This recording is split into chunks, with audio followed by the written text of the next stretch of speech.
మంత్రి శ్రీధర్ బాబు గారికి ఒక్క ప్రశ్న. పరిశ్రమల ఏర్పాటుకు తెలంగాణ అనుకూలం అని మీరు ఒక అంతర్జాతీయ బిజినెస్ కాంక్లేవ్లో చెప్పుకోవటం మంచి విషయమే. ట్రంప్ సుంకాల పెంపు నిర్ణయం భారత్కు మేలు చేస్తుందని, రాష్ట్రం సైతం ఈ పరిణామాన్ని అనుకూలంగా మార్చుకునేందుకు ప్రయత్నిస్తుందని చెప్పటము తప్పు కాదు. ఆగ్రో ప్రాసెసింగ్ రంగాన్ని ప్రోత్సహిస్తూ రైతులను వ్యాపారవేత్తలను చేస్తామంటూ మీరిచ్చిన స్టేట్మెంట్ మాత్రం కాస్త వాస్తవ దూరంగా ఉంది.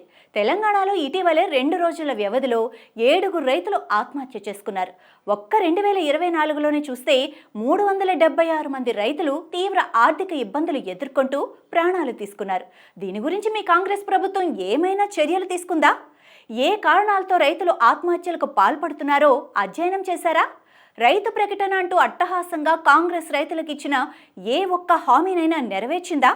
ప్రభుత్వ విధానాల వల్ల నష్టపోయి నిండు ప్రాణం బలి తీసుకుంటున్న రైతులకు మీరేం సమాధానం చెబుతారు? వ్యవసాయానికే సహకరించని మీరు రైతును వ్యాపారవేత్తను చేస్తారనటం హాస్యాస్పదంగా లేదా?